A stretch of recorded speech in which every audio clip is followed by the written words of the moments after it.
there we go. Oh, look at that. That's what he wanted.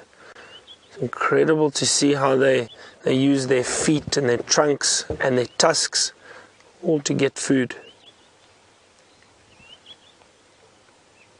See that beautiful amber colored eyes.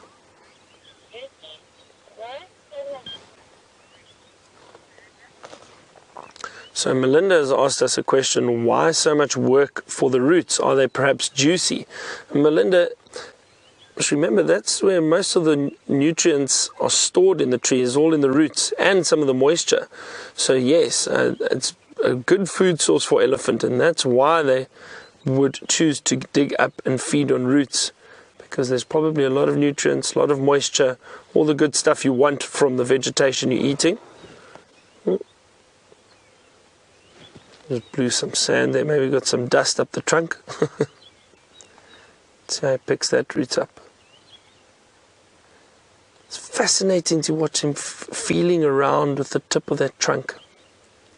How they're able to pick up tiny little sticks like that, or break large branches.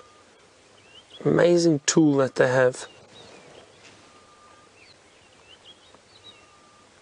Looks like he's being quite picky with what he wants to feed on. We need to remember, I mean, even though he's being very fussy and choosing specific roots over here, he will still feed on a lot of food during the course of the day. Big male like this, about between 200 and 300 kilograms of food in a day. It's a lot and lot of vegetation.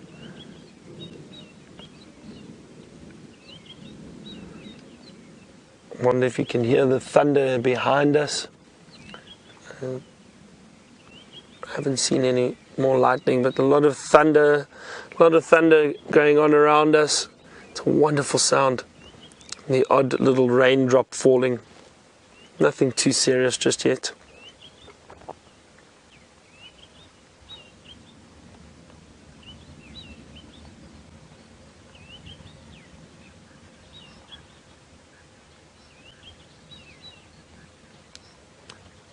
A little part of me would like it to rain while on drive, though, because I haven't been in the tent yet, and I'd love to go and sit in the tent and see what it's like presenting from there. It could be quite fun. And perhaps when James gets back, not sure when last year had a fireside chat. I haven't done that yet either. Maybe James and I can sit around a fire one evening. I know we had a lot of fun with some live Facebook feeds last time.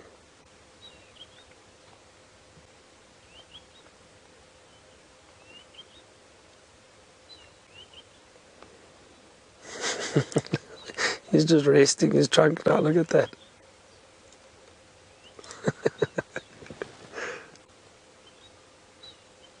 He really is just resting. That is fantastic.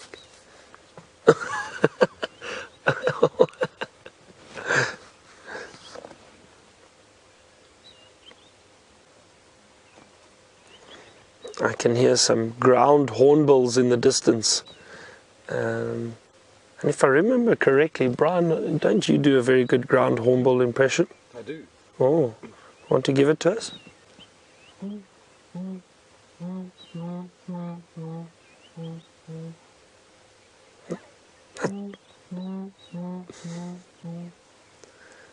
That's very good. I wouldn't be surprised if they join us shortly.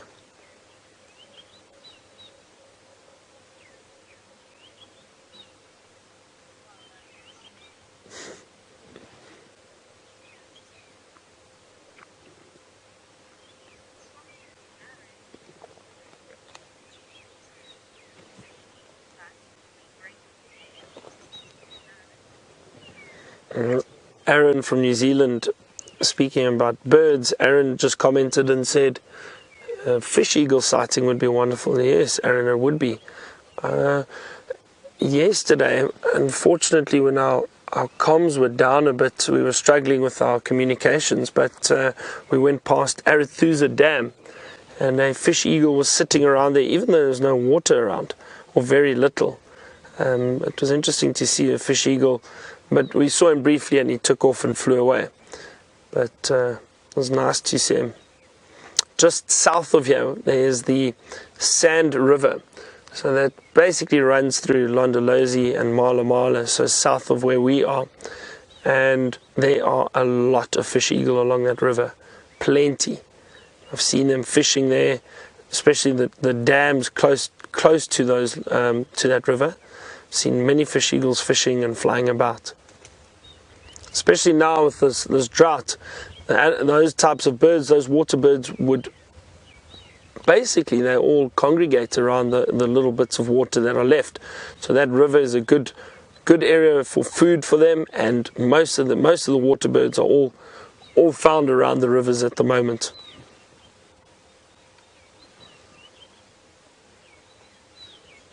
Elephant dropping some more dung, more fresh dung.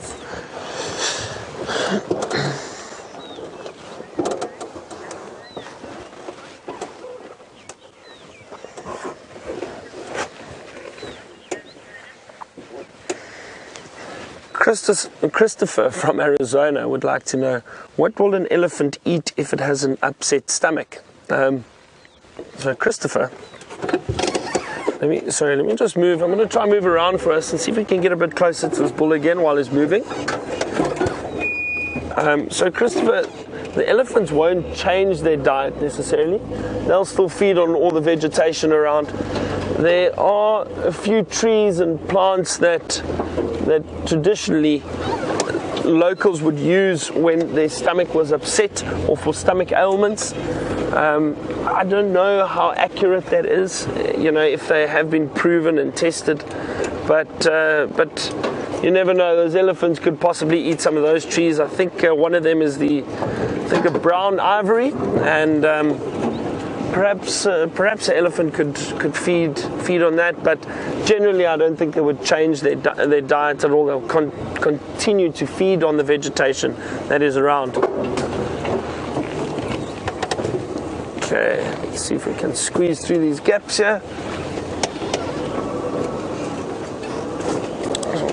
Watch out, Brian. Here we go. Let's see, he still seems very relaxed. There we go.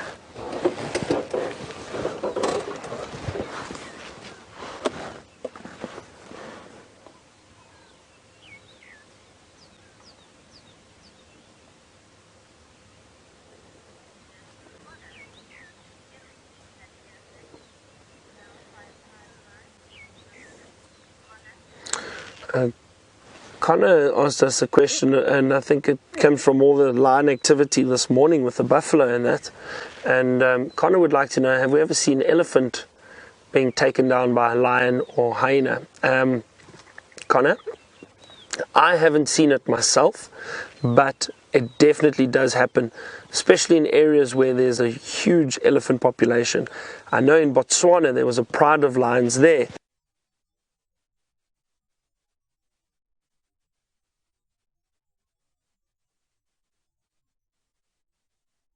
Most likely, or it does happen in certain parts of Africa.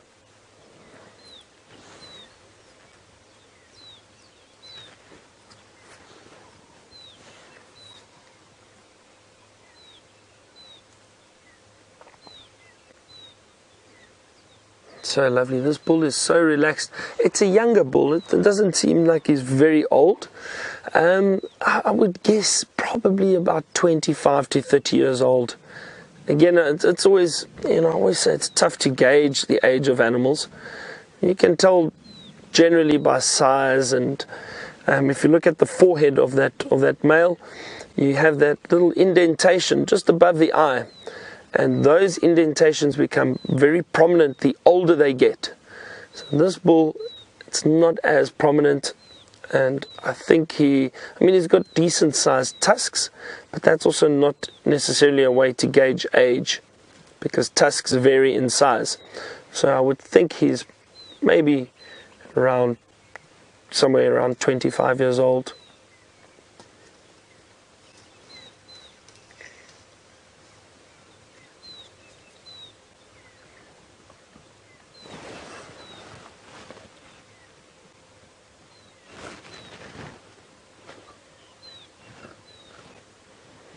We're going to leave this bull now and let him continue on feeding. We'll see what else we can find. Taylor's got something in a tree for you to see.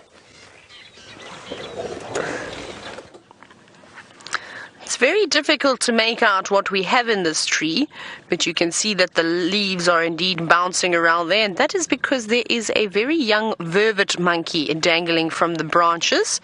But now we cannot see it. It is being very naughty and hiding away just as we were about to show you. You can just see its tail dangling from that branch over there. Now come out, little monkey, because you were quite small. Wasn't still black though. Oh, I've seen some more. Don't worry, never fear. We'll find some vervet monkeys that would like to be viewed, which are running up ahead. We'll just go down and have a closer look.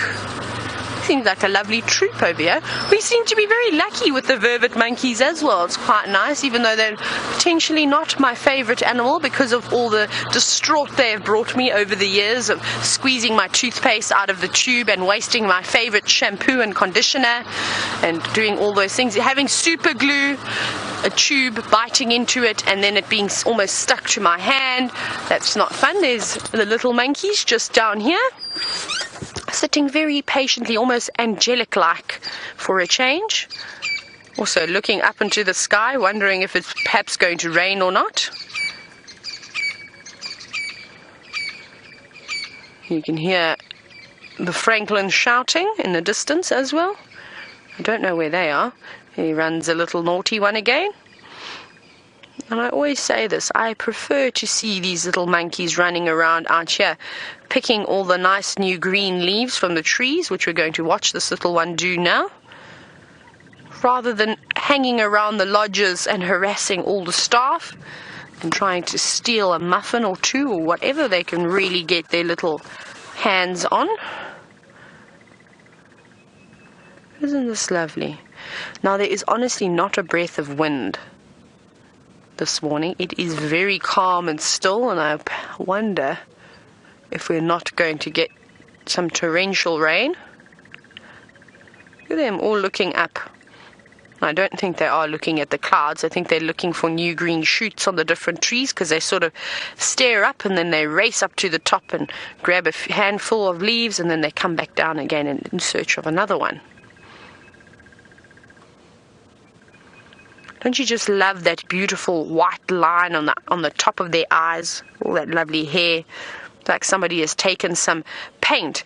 And it's almost very much like what Rafiki does in The Lion King. How when he gets Simba and he dips his finger in whichever fruit it was and sort of draws that line right across the eyebrows. That's what that reminds me of.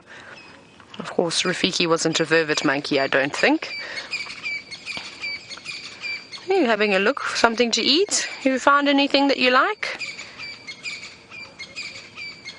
Slowly making its way to the top.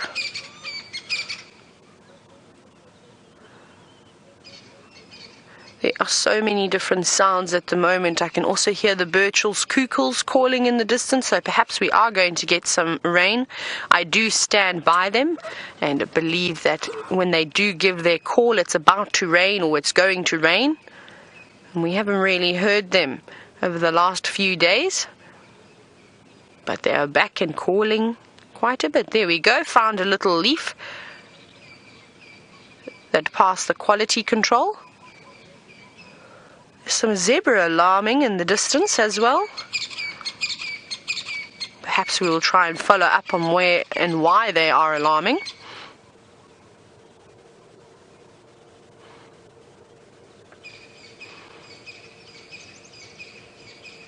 It's almost just so beautiful sitting here, listening to all of the beautiful bird calls.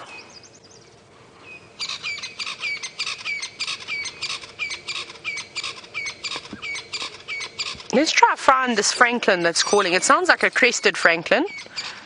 Let's have a very quick look. I want to confirm as to who's making all this racket. Oh no, it's not a crested. It looks like it could be a Natal.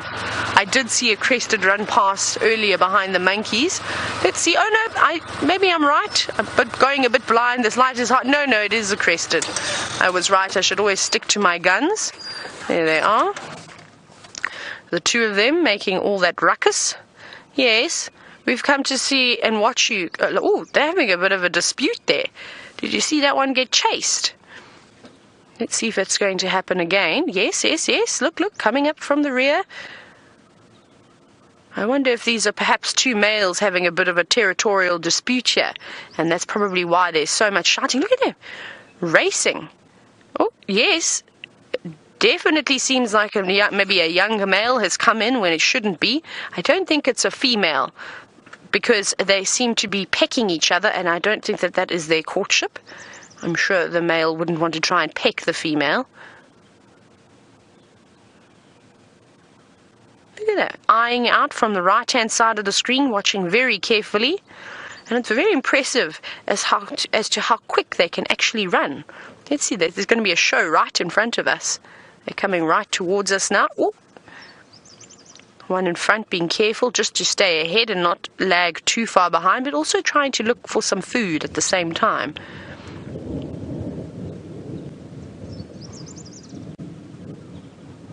Look, he's puffing himself out. Like I said, to me, this doesn't look like a breeding display. This looks like it's a territorial dispute, perhaps. Let's see what he does now. Maybe it is. I could be wrong. She's also starting, or he is also starting to fluff himself up. But I've never seen it. Maybe I'm wrong, but I've never seen it where a male chases a female around like that and almost pecks her, because she got hit a few times. We just missed it. We were just out of frame. But let's see. Maybe I'm wrong. I hope I'm wrong. That would be amazing to see an entire courtship display. Let's see. Please be wrong. Please be a female and a male. Oh, isn't this exciting? Maybe it is. The female is slightly smaller than the male. But that was very interesting to see how in two occasions, like I said, we just missed it. He physically pecked her that she was almost knocked to her feet, which is quite bizarre. Oh, hello. Now we need to play some Barry White. Light the candles. Oh my goodness, isn't this incredible? So I was wrong there. It is indeed a male and a female. How incredible is that? I'm so happy to be wrong. She's showing him that she would like to accept him. How she sits down, being a little bit submissive. Look how he puffs himself out.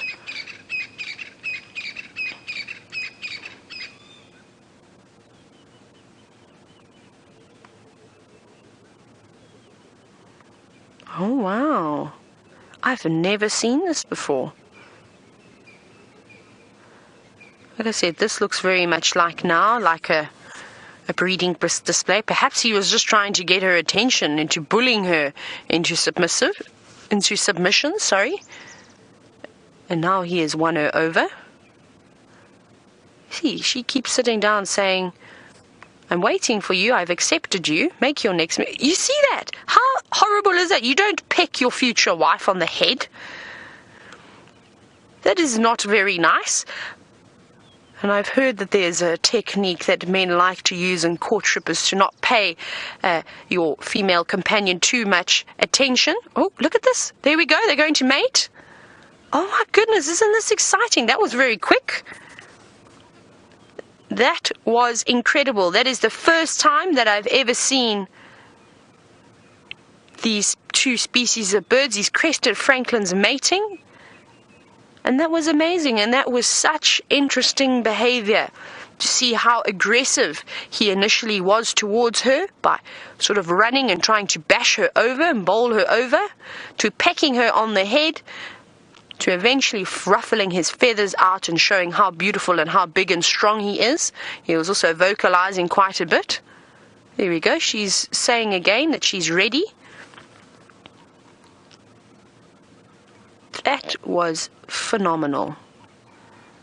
I have learned so much today. It has been incredible that lions will turn down carcasses when they're in abundance.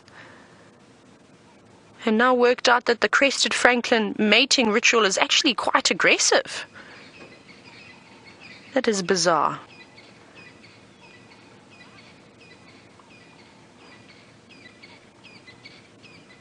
Now she seems to be following him around. There we go. You're going to mate again. She's very interested in him. even though she's taken all that battering from him. I suppose nature isn't for the faint-hearted. It is a tough, tough world out there. That was fantastic. It almost looks like she's trying to court him now. She's running back over to him, sitting down in front of him. And I think we're going to start to see a lot of this over the next couple of weeks. Here we go. He's not interested at all now. Oh, bop on the head, pecking again. It's very much like how the lions are mating. Hey, Kirsty, you're kind of right there. Look at that. Very aggressive. My goodness. Oh, and now he chased her off. Completely bizarre. And she's still going to come back for more.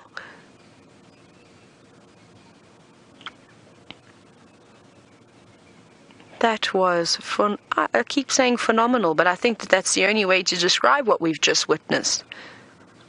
Normally when we see the males trying to do the hard work, they provide the females with presents, with food. They sing for them, they open their wings and show their beautiful feathers, do a beautiful dance and try their absolute best to entice the ladies to choose them. And here we have a big crested francolin, a beautiful male who's not really having to do much work at all. This lovely lady is very interested in him.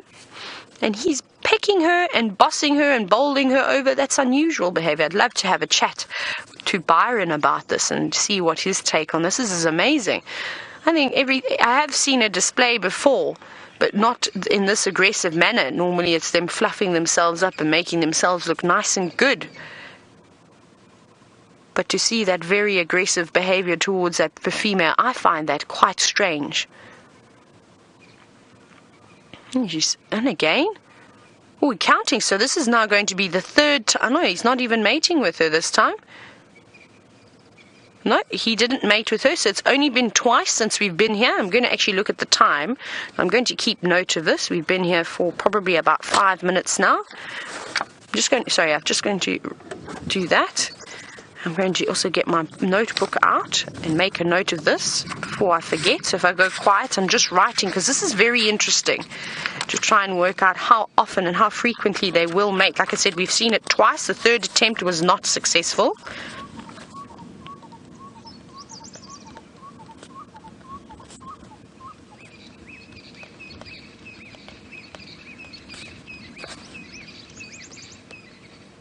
Isn't this lovely?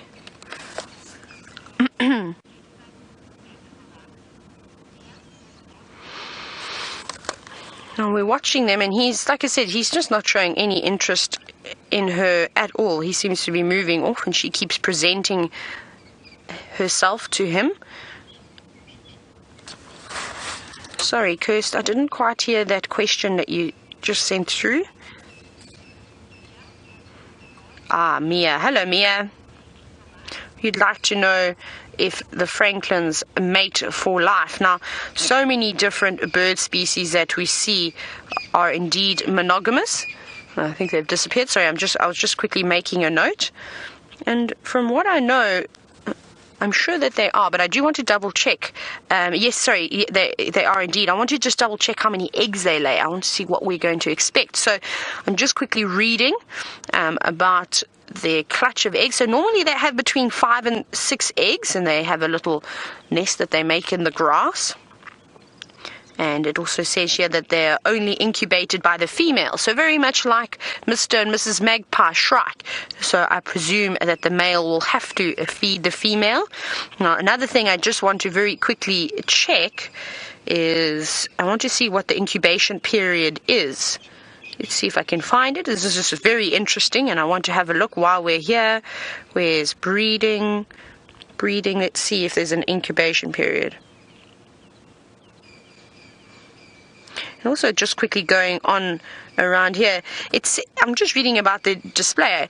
It doesn't say anything about any aggressive behavior at all in the courtship, which is quite fascinating. And it does say, like I was saying, normally it's the males that do all the hard work, but it seems as though it's the tables have turned. And this is what I find so interesting, is that everything that we read and what we're told about, it doesn't always happen. We've had a clear case now where it's been the complete opposite. Yes, the male fluffed himself up quite nicely, but he was being very aggressive and assertive towards her. So I just want to quickly check. It doesn't say anything, unfortunately.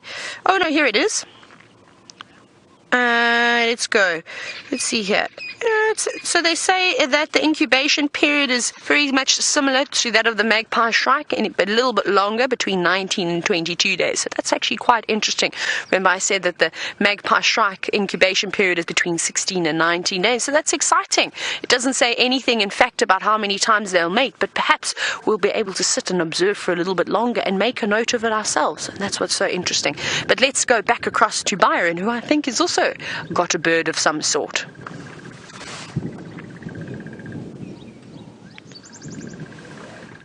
All right, welcome back, everybody. It's great to see all that activity with the Franklin. Brian and I found something interesting, and we stopped and spoke about this the other day too. This beautiful community nest spider web. You can see it's basically packed full of leaves, and it's a very tight-knit little nest. There are a number of spiders which actually live within this nest. They're called the community nest spiders. But something very interesting, which I managed to find, and I'd love to show you, is if we look even closer, have a look here at the bottom of the nest. Can you see what's hiding inside there? There's a little chick. It's a bird nest right inside the community nest spider web. And that looks like a little sunbird. And often little sunbirds will go and use this community spider web as a nesting site. And there we found a little chick hiding inside there. I don't want to disturb it too much. It looks like it's still very healthy. Its eyes are open, it's blinking away. And I'm sure the adults will return at some point to feed that little chick inside there. But isn't that incredible?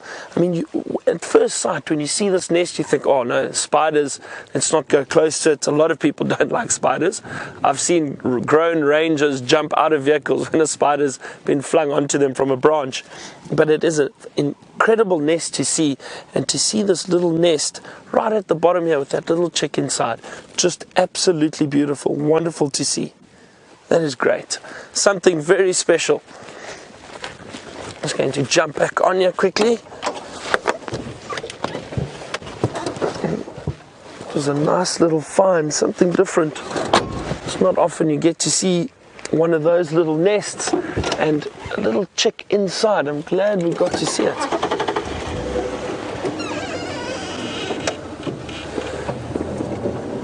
It was just off the road, and I got out just to have a look at the nest to see if it was active, and then I saw that little hole and managed to see the chick inside it. Really, really special.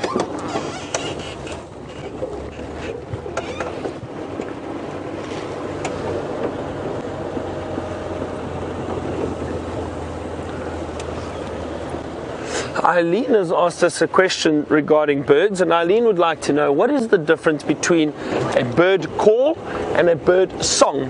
So Eileen, in my understanding, there's actually nothing different. Bird call, bird song, it's the same thing. It's the sound that the bird makes, and let's just see, I think I saw some impala off to the left, and kudu. There seems to be some kudu through there. Sorry, I just spotted it moving through that. It looked like a big male. Let's just see if I can find it. Brian, can you see through there? Is that a male or female?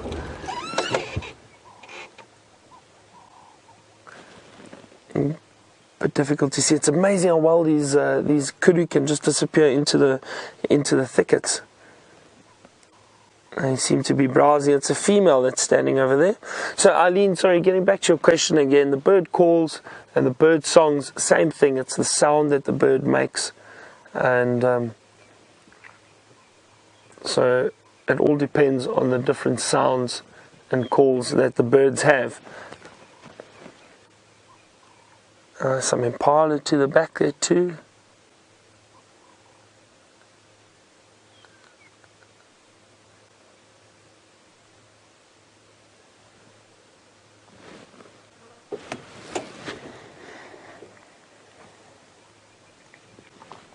We still on our search for any signs of leopard, and nothing yet this morning. We've had a good look around. Look at that. Look how well those antelope disappear into that thicket. So well camouflaged. And they come back down and they parachute down. So I'm going to see if I can find one for you. Let's just have a look. It was calling in here earlier. Just drive around, but they are ground birds, so they're not very easy to see. Very well camouflaged.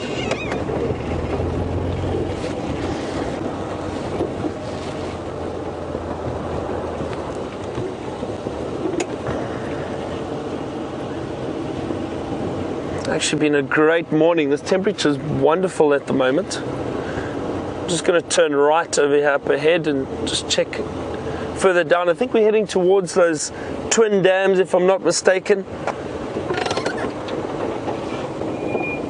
You can see the cloud cover. Still some seriously ominous clouds around, and there's still been some thunder and a bit of lightning, but we need some serious rain.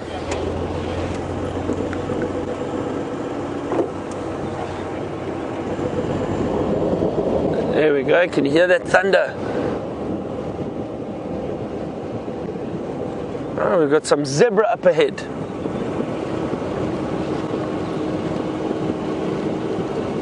And for some reason, the AC/DC song Thunderstruck has just got stuck into my head. Don't worry, I'm not going to sing it.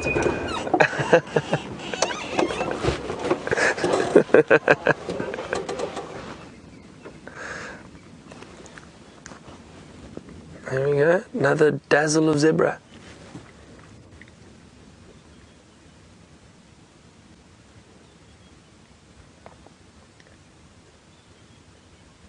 Now, there are a number of theories behind the reason why zebra are striped like this, and the one theory, and the one that I think is probably the most plausible. I'm sure you've spoken about this, or some of the other guides have spoken about this in the past, but for some of our new viewers, the zebra, the theory is that, and I say theory because a lot of this hasn't been proven, but the theory is that when predators hunt zebra, so for example lions, it's like we saw this morning with the buffalo when they spread out and they try and run in ambush and hunt their prey. With the zebra, what they do is they run together in a close herd, and with them running together like that, it makes it difficult for the predator to distinguish between each individual, because with all those stripes, it's almost like they blend in, and the camouflage helps them to blur the shape and the whole group moving together. So the theory is that it helps them with camouflage and to get away from predators when they are being hunted. I'm not 100% sure if that is true, but it does make sense to me. And I mean, you can see, I've looked, when they are in a group together and moving together, it is even difficult for us at times. If you just look at the body when they're walking, sometimes to judge where one starts and the other one ends is a little bit difficult. So I think that's probably quite true. Well, I think so.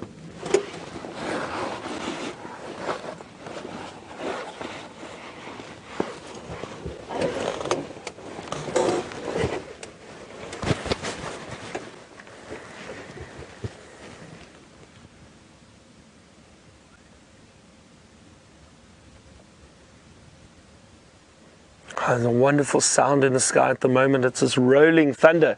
It seems to be carrying on and on and on. Wonderful. That's great. I could hear some screeching brakes. I wonder if that isn't Taylor nearby. Vehicle brakes. Both of ours seem to be making a little bit of a noise at the moment. Could just be another vehicle too.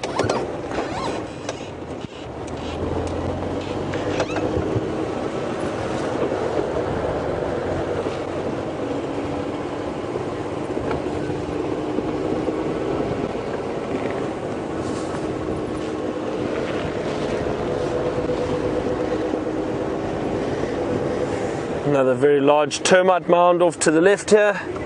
We spoke about that yesterday. Oh, that's actually quite interesting. There we go. That's a lovely entrance to the termite mound. And let me actually get off and have a look here quickly. I'll tell you why. Is these termite mounds, we spoke about it yesterday. A lot of animals will use this as a potential home once the termites have moved out.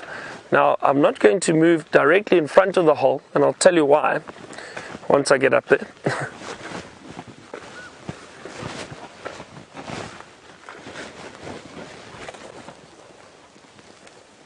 So what happens is animals like warthog especially will use these abandoned burrows that may have been dug by porcupine or aardvark or anything like that.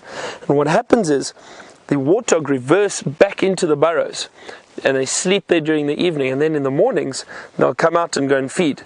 But what happens is if a predator comes and disturbs the front of the burrow or walks close, if they feel threatened, those warthogs will run out very, very quickly, and they've got those sharp tusks literally facing outwards, so you can imagine that can cause some serious damage. So whenever you're walking through the bush, you never walk in front of a hole like this, because there could be something inside that would get a fright and run out, and that could cause some damage, especially a warthog. So I don't see anything in here now, and this looks more like a possibly a little porcupine burrow. It doesn't look quite big or deep enough for warthog, but I think perhaps porcupine have used it, and this was maybe started by an aardvark that was digging and looking for food for those termites in the termite mound. And what happens is usually they'll use it, and they'll use it as a home or a den, and once they move out, you'll have other animals that will use it too. So porcupines, the warthogs, wild dog, hyena, all those animals will use these abandoned termite mounds. It's incredible. They really are fascinating. It's amazing how nature and animals use different areas for similar purposes, dens, homes, trees for nests or for shelter. It's nice to see something like that. We're going to continue our search for any leopard signs. While I do that, let's see what Taylor's up to.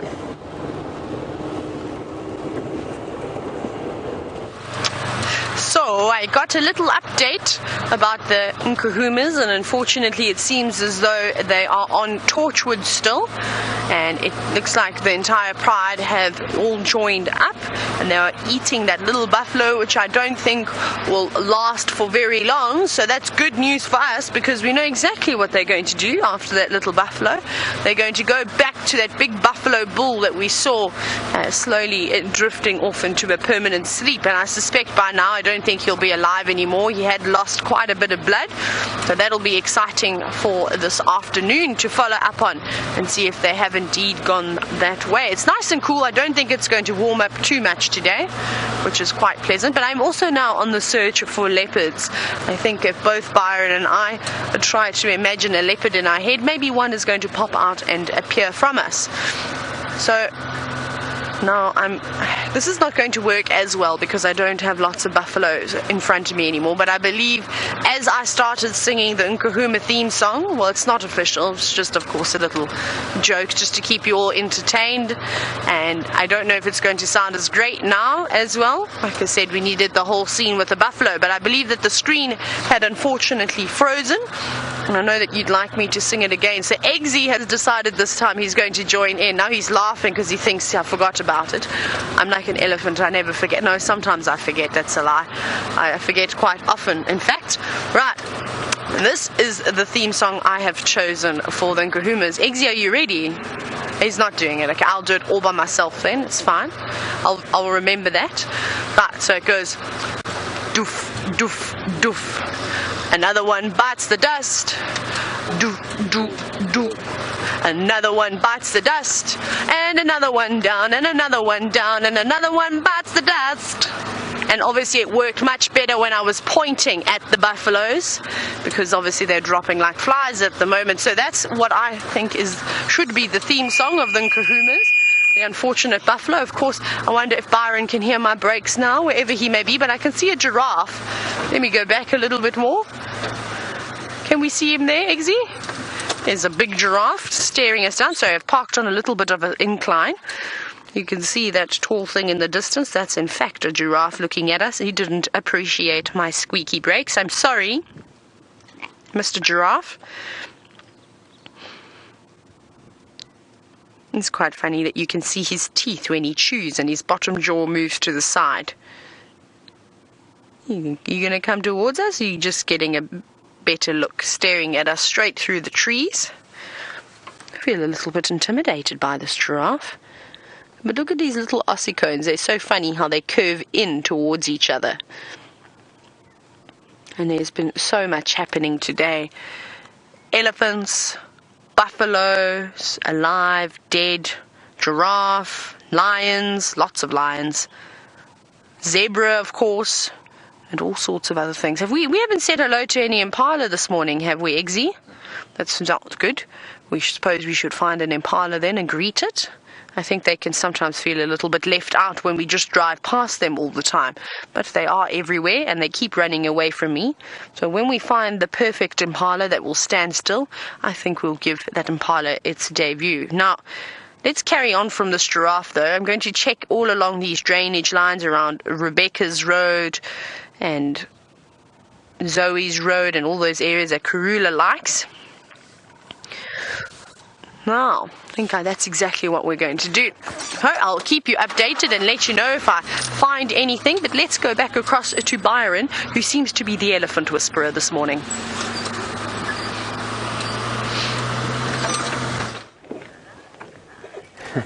It looks like a Taylor managed to find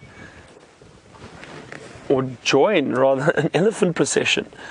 All these elephant, and I wonder if this is not the same herd that Taylor saw this morning.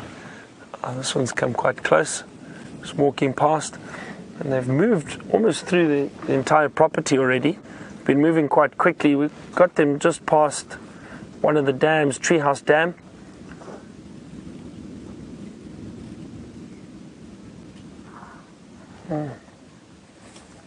But there's so many here. There are at least 30 or 40 elephant.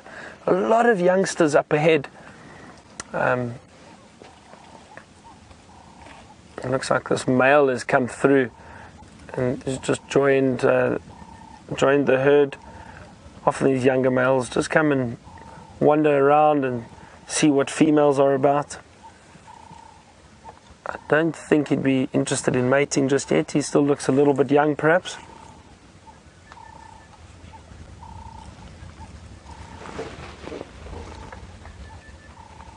My absolute favorite, to be able to sit and spend time with a herd of elephant like this. Have a look down the road, if we can see just off to the left of those elephant. Look how many youngsters there are walking through there. Different ages, different sizes. A lot of elephant.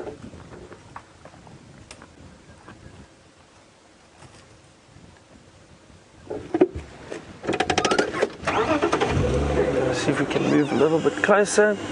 They seem very relaxed. The whole time, you know, we are very respectful of the elephant.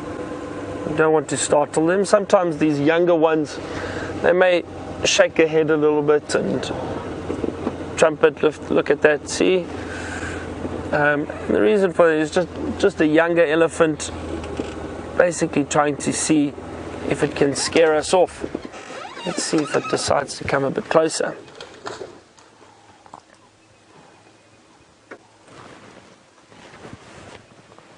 I think it's also a learning curve for them. They just want to see what we are and if we're a threat, if we're dangerous. Sometimes you get a little head shake from them. It's very entertaining to see.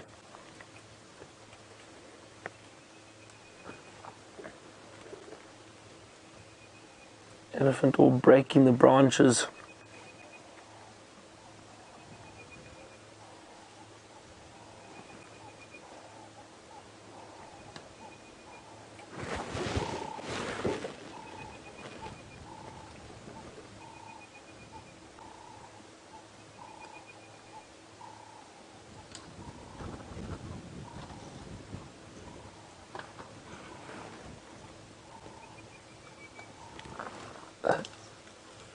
I just heard a, hold on, there's one coming right next to us. It's female. Good morning. Wow, it's probably 2 meters away from us. That's fantastic. That is great. Yeah, very relaxed. Does look like she's got a kink in the tail there. Look at that. That's interesting. That could have occurred from as early as birth. Maybe the tail didn't develop properly.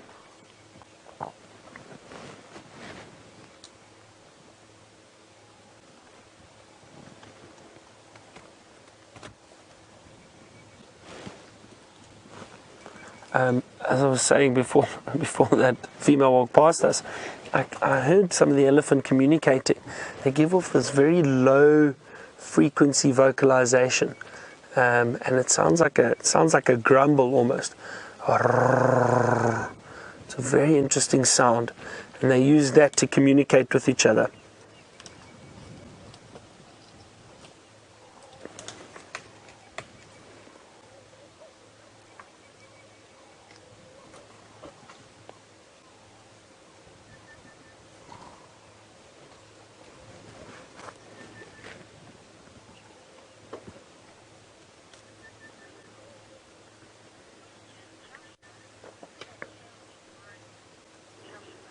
And Joshua has asked us a question about the tail, and Joshua wants to know, could that tail be broken? Yes, Joshua, possibly. And it may have happened as an adult, but it could also have happened at birth or at a young age, and it just didn't grow out properly. So yes, it's probably broken at the end there, but it doesn't look like it's affected this elephant in any way.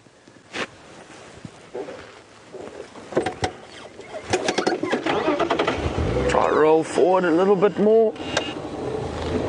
I could spend hours with elephants. Love watching them.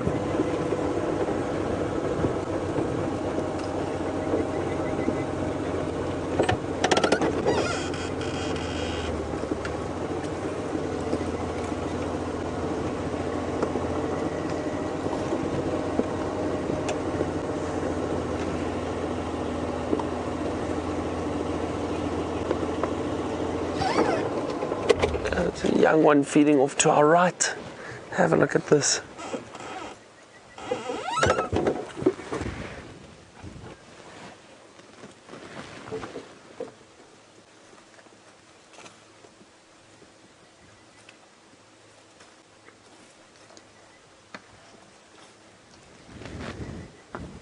See those little tusks that have just come through there.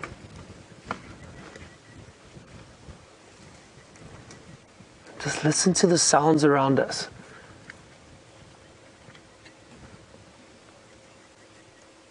Branches breaking, trees being rubbed up against.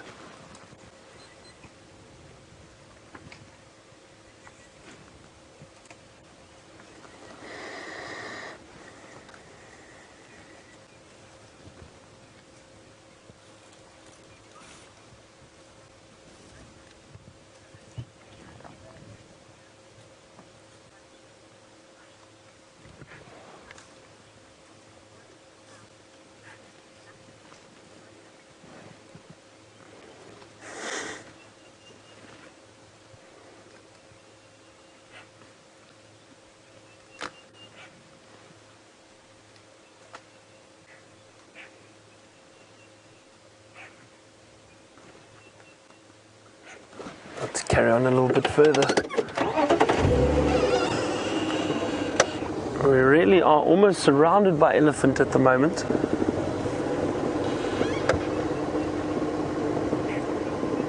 Some down in the drainage line off to our left. There's one or two behind us, and then the rest of the herd in front of us. All over.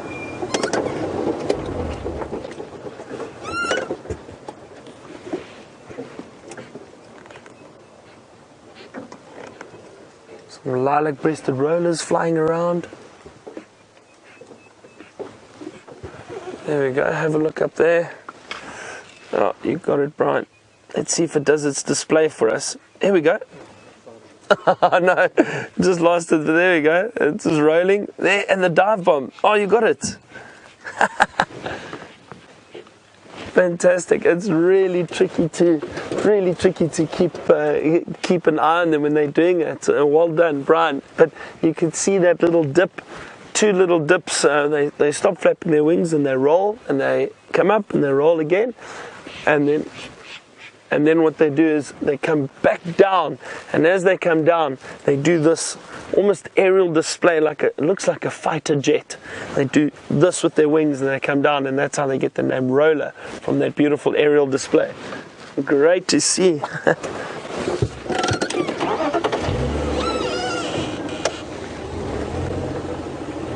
It seemed to be moving along a little slower at the moment, not as quickly as they were in the beginning.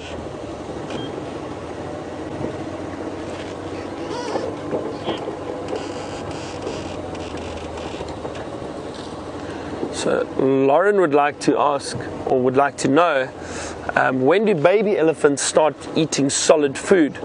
So Lauren, I've seen youngsters from a few months old try to start feeding on vegetation, but I would say from about 6 months they really into feeding on little bits of vegetation already, but from a young age they start and they learn from the adults. But it's interesting, I look at this, see how that elephant is rolling that branch in its mouth? Again, we spoke about it earlier with that male. They try and strip the bark off of the branch so all the nutrients are, and that's exactly what this elephant's doing. And she will most likely drop that branch when she's finished, and that's exactly what she's done. And look at that, stripped completely clean. She's taken all the... Oh, that male just came in and pushed the little one out the way. He's trying to get closer to that female. And males can be so boisterous at times.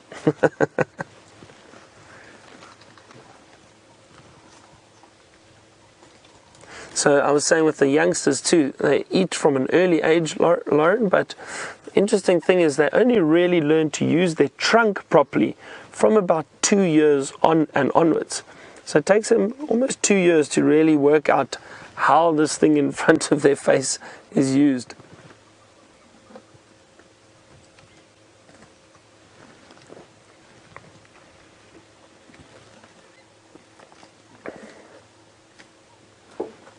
See, she's doing it again. Amazing, just stripping the bark off completely.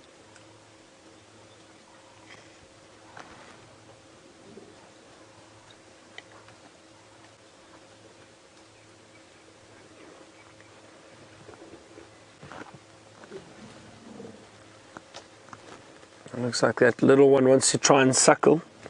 Just off to the right of that male. This could be interesting. Let's see if he tries to push him.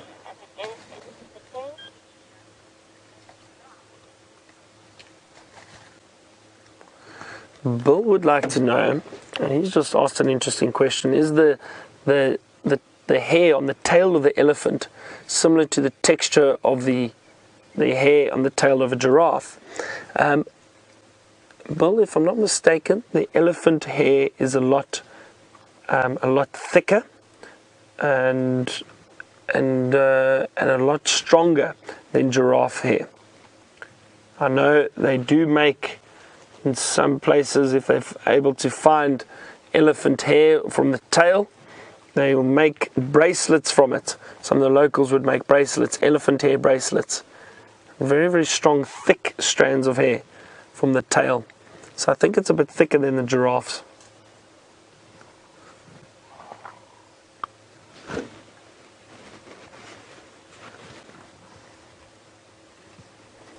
This is wonderful. Really had a great morning. Gee, a lot of activity. All the lions, the buffalo, and all these elephant. We've seen some really great stuff. I must admit, though, I think the highlight for me, it was great to see those lions hunt briefly and pull down the buffalo.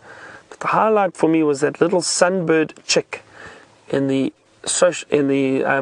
spider web, in the community nest spider web, in the nest. It was incredible to see. I've only seen little holes in there before. I've never actually seen a chick in one, so it was interesting to see. But I do know they do that.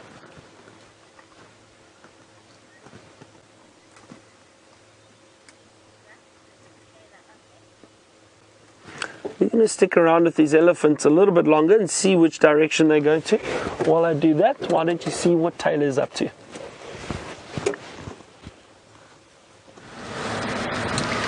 I was also just thinking of what my highlight is for the day, and we've seen such incredible things this morning. It's almost very difficult to pick. But I'm going to also have to say that the birds stole the show for me. I think that segment that we were able to watch on the crested francolins was just incredible. And just as we were leaving as well, we watched them mate once more, which was quite amazing. So in about 8 minutes or so, I saw them mate 4 times, but only 3 of those times it was a successful mating session. So that was quite exciting. I really did enjoy that. And then something else that you missed, and I'm so glad that you all missed it, let's actually have a look at Sydney's dam, is that I did a big yawn, and I sort of yawned like a zebra, and I didn't put my hand in front of my mouth, which is terrible of me, and it serves me right for what happened next. A fly then flew into my mouth and didn't stop and went straight down my throat, and I think I can still feel it moving around in my stomach, which is not making me feel so wonderful, but that serves me right for doing that. It provided much entertainment to Eggsy, of course. He roared with laughter. He had tears streaming down his face as I was not enjoying myself too much. Now I'm going to very quickly have a look at Sydney's dam and just see if there's perhaps anything happening around here. So far it doesn't look too active, but let's have a little look. Oh, that's all right. There's some giraffe. Those will do just fine. Let's go towards the giraffe and then we'll have a little scan across at Sydney's dam. I'm also just looking. It doesn't seem like there's anything lurking about. Hello, giraffe. Can we have a little scan here at Sydney's dam? You can see it's looking very gloomy today.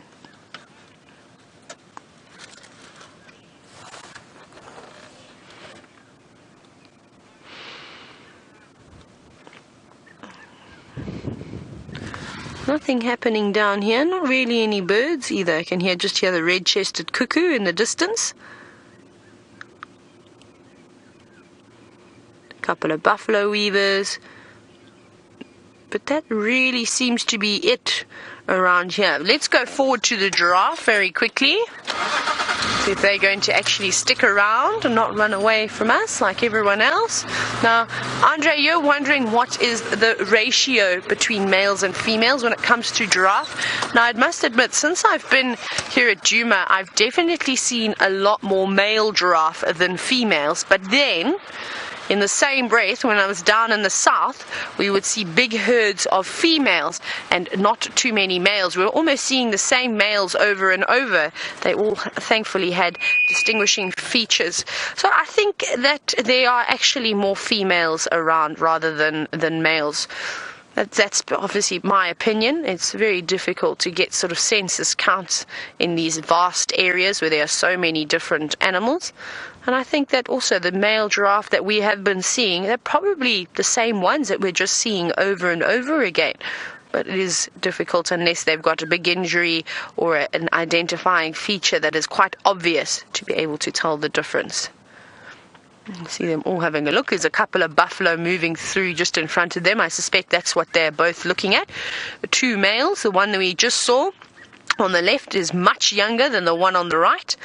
The one on the right seems to be a lovely mature bull who's darkened quite nicely, and he did have a few scratches on him, so he's been battling it out. While the young male, of course, his life is still a little bit easy for him. He doesn't have to worry just yet about taking on any other males. Right, as the giraffe disappear into the thickets with the buffalo, let's go back to Byron, who's got a raptor.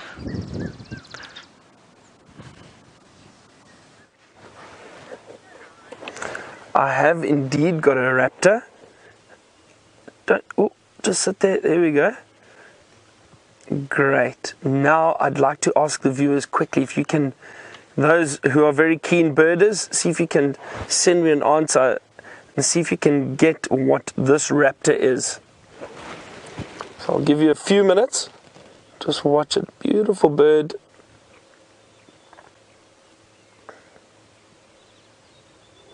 I'll give you a few hints and things to look for when identifying raptors like this. One is the beak and the cere around the face, and then also, first thing when you see an eagle like this, is have a look at the legs.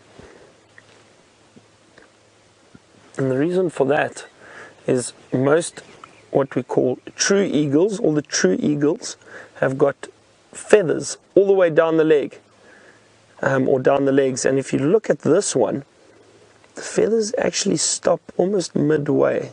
They don't go right down to the talons. You see that? So that is also something that is interesting and that you need to take into consideration.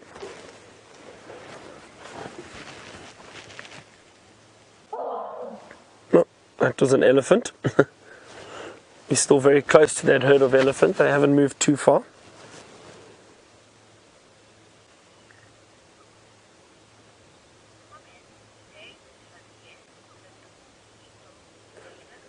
So David has sent in a guess on which eagle he thinks this is, and he said, is it a tawny eagle? And David, not a bad guess, because the coloration of this eagle is brown, this one that we're seeing at the moment, but it is not a tawny eagle. I'll give you another clue. This is actually an immature eagle. It has not reached adult plumage yet. So it's a little bit tricky with immature birds, but it is not a tawny eagle. A tawny eagle is a true eagle. The feathers go all the way down the legs.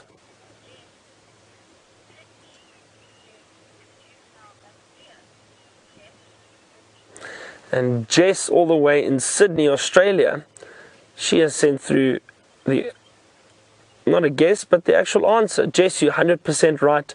This is an immature or juvenile Battalier eagle. Wonderful. Really great. Well done, Jess. Yeah, juvenile Battalier. And I'll show you. I've got my book out here. I'm going to show you what the adult looks like. There we go. So if you have a look, the adult has got beautiful black coloration with the white wings and the red face. If you see that very clearly. Now unfortunately this book doesn't show the juvenile, but I have got my bird app with me, and if we have a look over here, let's get that image. How's that? Is that a bit better? There we go. And there you can see that immature Battalier, the brown eagle with, you can see no feathers down the legs, and then the adults. Let me see, usually these apps have got some other images too. It's a distribution. That's the adult, a photograph of the adult. Beautiful, beautiful bird. One of my favorite eagles. Let's see if I can find another juvenile here somewhere, or immature one. There we go. There's another one. You can see this one, the brown coloration, the feathers that don't go all the way down the legs, just about halfway. Let's see if we can find, there's another juvenile in flight. You can see this brown coloration. So similar to some of the other eagles, but very, very unmistakable because of the shape of the head. They've got very round heads. See that one's actually puffed the feathers up a little bit on the head, and then the feathers that don't go all the way down the leg, and also that cere, or the beak area around the face, just that will eventually turn that bright red coloration, but it does stand out quite a bit on the immature Bateleur. Beautiful Bateleur, lovely to see that. I really enjoy seeing birds of prey. All birds really, but it's wonderful to see some of these birds of prey, and ones like these immature ones that are not always easy to identify, and it's nice to be able to show you how we look, or how we identify them and what we look for. Let's carry on. Just down the road, these elephants are still around here. I haven't moved too far. I'm loving this morning with the elephant.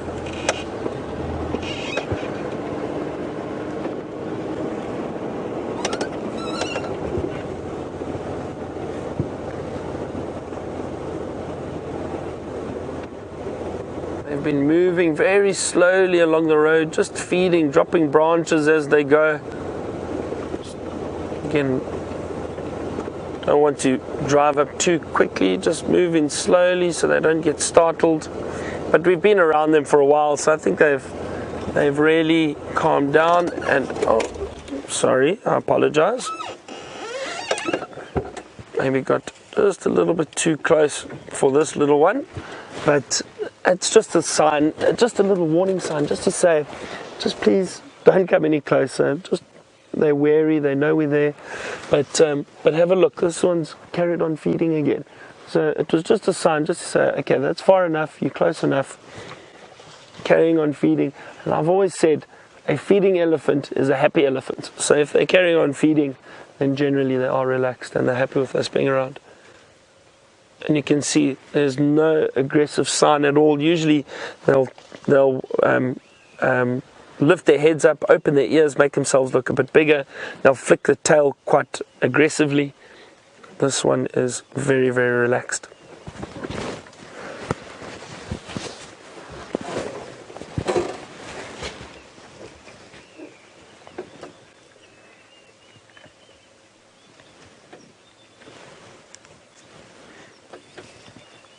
And there's a little one just behind it, next to the mother, also feeding using its little trunk.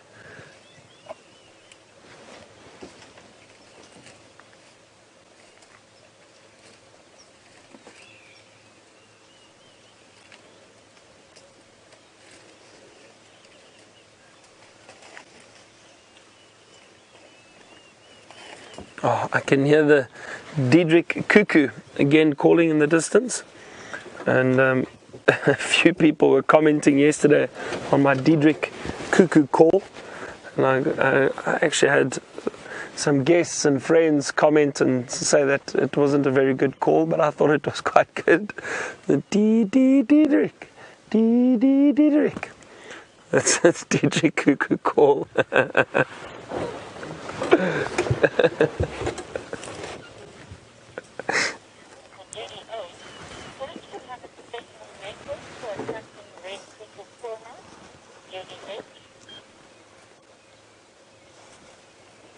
Judy H has asked, don't I have a special message or special technique for attracting the red-crested koran? Judy, I did it last time I was here, and maybe that's what you're referring to, but occasionally, and I learnt this from the tracker that I used to work with, and he would occasionally sit and we'd hear this bird calling, the red-crested koran. They've got this very loud whistle, and they would whistle and he would gently tap on the side of the vehicle, and this metallic tapping, I don't know if it, or what it sounds like to the bird, but a lot of the time we'd get a reaction from them. They'd come a little bit closer, come investigate, or they would actually do the aerial display. And I think the tapping sounds very similar to the clicking at the beginning of the call of the red-crested koran. So I think all that it thought was perhaps there's another bird around, and it would do its territorial display. That would be my guess. But if we do get closer or I hear them again, I'll try and we'll see if it works. The elephant are moving off a little bit. Further in, looking for some more food. And I'm sure they'll probably head past some water again later today. But they spread out all over. This was a very big herd. Wonderful herd. It was a lovely, lovely sighting. Nice to spend time with them.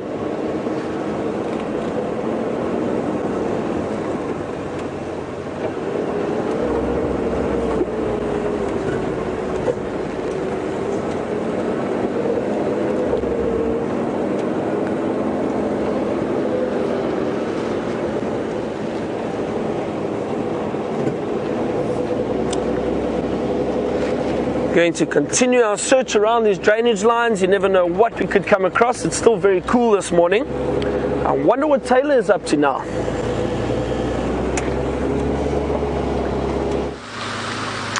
So I heard that apparently Mvula was seen along Buffelshoek boundary, quite close to Tamboti Dam last night. Now I'm having a little scratch around in the area just to see if we can't pick up on. As I flicked my hair out of the way, I also pulled my earpiece out. Sorry about that, in back in business. So I wanted to see if I couldn't pick up on his tracks and see which direction he went in. Now we know he doesn't seem to come over into Djuma too often anymore. We just occasionally see him here on the northern boundary before he disappears back towards Buffelshoek. And I haven't seen any tracks just yet. I'm really just crawling along the cut line, hoping that we're going to pick up on something. And I'm also still looking for the perfect impala to see if anybody wants to stick around and say a little hello. No one just yet, no contenders. Let's see.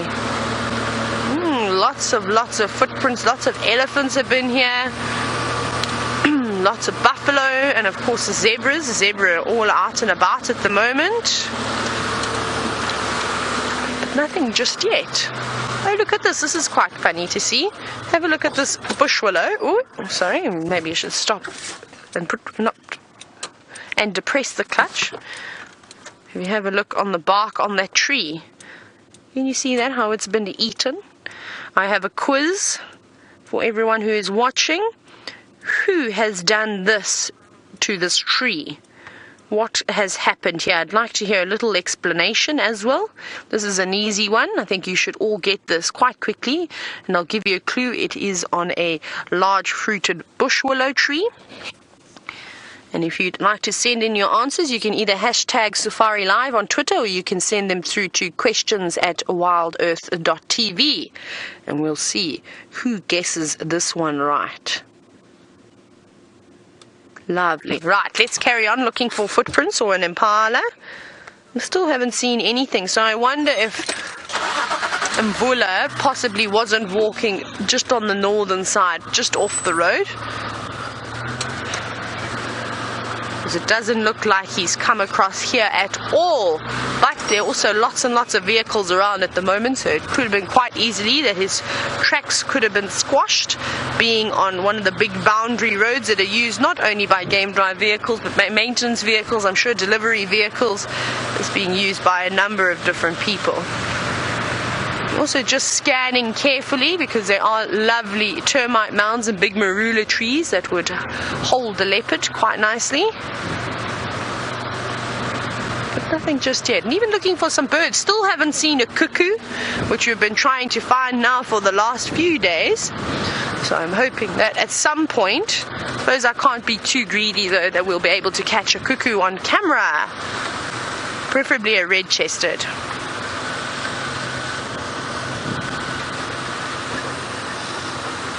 Now, we've got a few answers coming through. I walk in the rain. Guesses a zebra. Unfortunately, I walk in the rain. It is not a zebra. So keep guessing. Keep those answers coming through. And just remember, if you're feeling a little bit shy and you don't want to perhaps send in an answer, it's fun, it's games. No one's going to make fun of you or anything like this. We're all here to learn. Right, but let's very quickly go back across to Byron and see what he's got.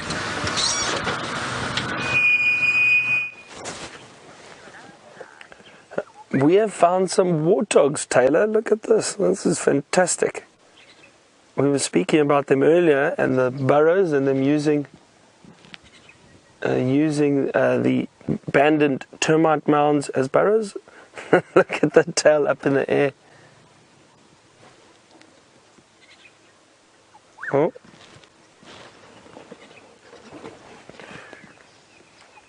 Some large tusks on that female.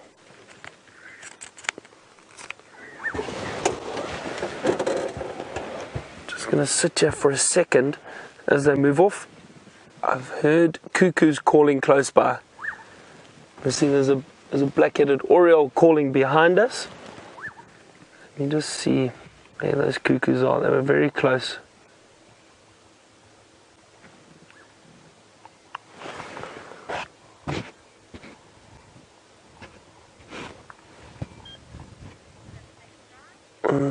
Just trying to listen out for them again. I don't see them. They've stopped calling. Scan the trees. The cuckoos are so elusive. But we won't give up. We will try and make sure we find some for you. There's a zebra feeding here too. There's a lot going on. Oh, there's a black-headed oriole. Let's see if Brian, just in this tree down at the bottom here, let's see if Brian can get that quickly. I think it just took off. Where did it go? Oh, there he is. Just off to the left now. He got in there.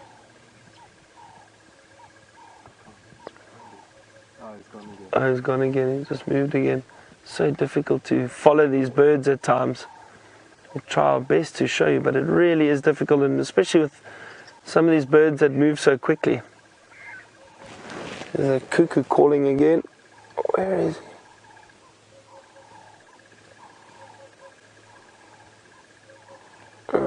Shucks, I don't see it.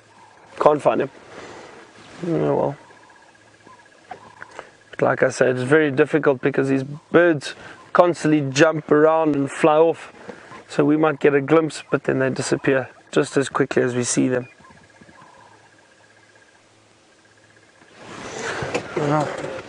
Lovely to hear all the birds still calling. Still a lot of activity around. You know, it's still fairly cool, although looks like that cloud cover that we had earlier is starting to lift a little bit. So it might even clear up.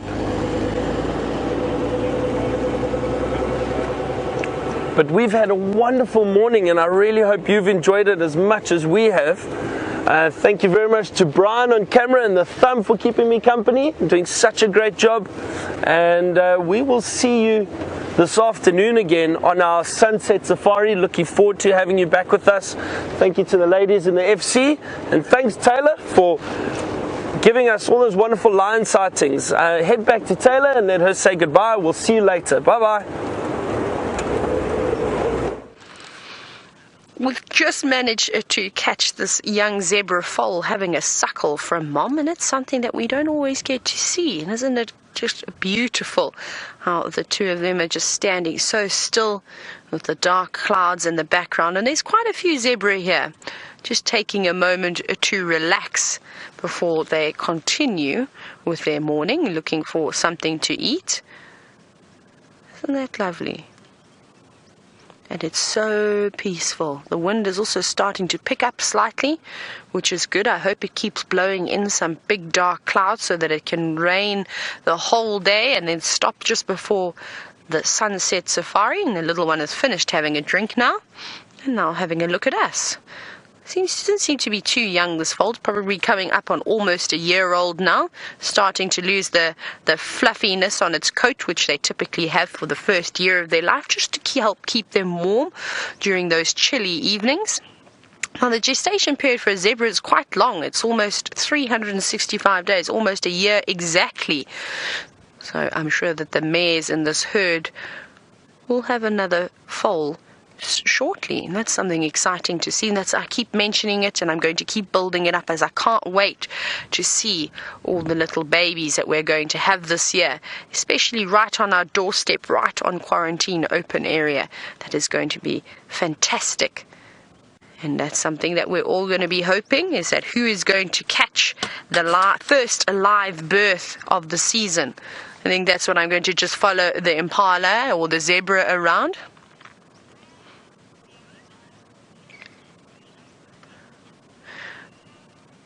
Right, Carl, Mary Ann, and Kevin, and many others of you, well done. Your answer to the quiz was indeed correct. You guessed elephant. That was indeed the elephants munching away, trying to remove the bark from that tree. And with it being quite a big branch, there was no need to snap it off. They could really just stand there and munch around on it. So congratulations to you. And for those of you who didn't answer, well, there'll be a question perhaps that you'll know the answer to next time. And don't worry if you got it wrong. We all make mistakes, and this show is about learning. Even I learned a lot today, and that's what makes my day. So for me, I think that it was a great, very successful drive this morning, learning about the Nkuhumas and how they will pick and choose at the buffalo that they prefer to eat, though they had a selection of 3 buffalo this morning. Wasn't that amazing? And you can see the dark clouds, how it's coming in from the north, as though it seems. So please keep your fingers crossed that the wind does indeed blow some more big thunderstorm clouds, and we really do need an hour or 2 of good solid rain for this morning. The birds are very active today, very chirping. I'm hoping as we sit here in the final moments of the show that a cuckoo is going to land on a tree nearby. But I suppose that's probably being a little bit greedy of me. Now, I hope that you've enjoyed all the action this morning and all the various things that we've seen. There have been many, many highlights of the show. And I just want to say thank you to everybody in Final Control. And we will see you tomorrow. Not tomorrow, we'll see you this afternoon. For myself and Eggsy, have a good day.